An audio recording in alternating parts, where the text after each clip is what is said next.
झारखंड में हुए शराब घोटाले और आईएएस अधिकारी विनय चौबे की गिरफ्तारी के बाद जमकर सियासत हो रही है। शराब घोटाले और विनय चौबे की गिरफ्तारी पर झारखंड के पूर्व मुख्यमंत्री और बीजेपी प्रदेश अध्यक्ष बाबूलाल ने जमकर हमला बोला है। बाबूलाल मरांडी ने कहा कि हमने 2022 में ही मुख्यमंत्री को पत्र लिखकर आगाह किया था कि झारखंड में एक बड़ा शराब घोटाला हो रहा है, लेकिन मुख्यमंत्री नहीं माने। बाबूलाल द्वारा दिए गए बयान पर पलटवार करते हुए पूर्व उत्पाद मंत्री और जेएमएम नेता मिथिलेश ठाकुर ने कहा कि एसीबी हमारे राज्यों की एक सशक्त और सक्षम एजेंसी है। एसीबी ने तथ्यों के आधार पर कार्रवाई की, जो लोग संलिप्त पाए गए हैं उस पर कार्रवाई हो रही है। मिथिलेश ठाकुर ने कहा कि उत्पाद विभाग का मैं भी 5 महीने मंत्री रहा हूं, अगर मैं दोषी हूं तो मेरे ऊपर भी कार्रवाई हो।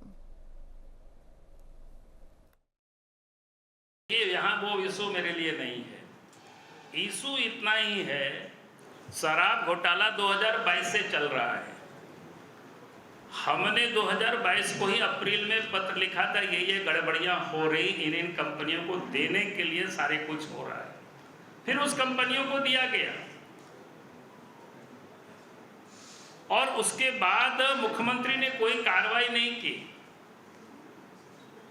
ये कार्रवाई तब प्रारंभ होती है जब छत्तीसगढ़ में केस दर्ज होता है, और छत्तीसगढ़ में केस दर्ज होने के बाद झारखंड में एसीबी एक्टिव होते हैं। 24 के आखिरी चुनाव के कुछ दिन पहले, और उसके बाद भी आपने देखा कि यहां भी कोई जांच के लिए पहले उन्होंने एफआईआर नहीं लॉन्च किया था। कल जब विनय चौबे को पकड़ करके ले गया तो उनको अंदर ले जाना तो फिर एफआईआर करना पड़ेगा, तो उन्होंने एफआईआर किया और उसको अंदर किया। और हमें तो यहां तक जानकारी शायद लगता है कि अब जैसे हमने कहा कि पहले भी 2 सीओ को इन्होंने जेल में बंद कर रखा है, जो ईडी के गवाह थे। पहले भी जो ईडी के गवाह थे, जो लोग जेल में नहीं, उन लोगों के ऊपर केस लटका के रखा है। और 3 लोगों को जो गवाह थे, जो लोग उनके मुताबिक मुकरे नहीं बयान से, तो उन लोगों को जेल में डाल दिया है। यहाँ वो इशू मेरे लिए नहीं है। इशू इतना ही है, शराब घोटाला 2022 से चल रहा है। हमने 2022 को ही अप्रैल में पत्र लिखा था, ये गड़बड़ियां हो रही, इन कंपनियों को देने के लिए सारे कुछ हो रहा है। फिर उस कंपनियों को दिया गया और उसके बाद मुख्यमंत्री ने कोई कार्रवाई नहीं की।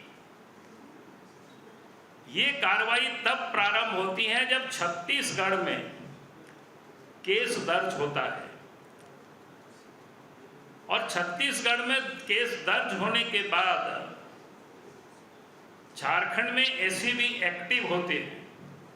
24 के आखिरी चुनाव के कुछ दिन पहले, और उसके बाद भी आपने देखा कि यहां भी कोई जांच के लिए पहले उन्होंने एफआईआर नहीं लॉन्च किया था।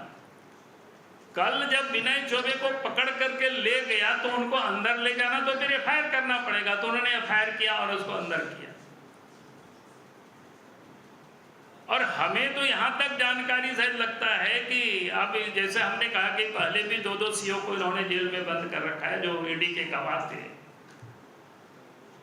पहले भी जो ईडी के गवाह थे, जो लोग जेल में नहीं, उन लोगों के ऊपर केस लटका के रखा है। और 3 लोगों को जो गवाह थे, जो लोग उनके मुताबिक मुकरे नहीं बयान से, तो उन लोगों को जेल में डाल दिया है।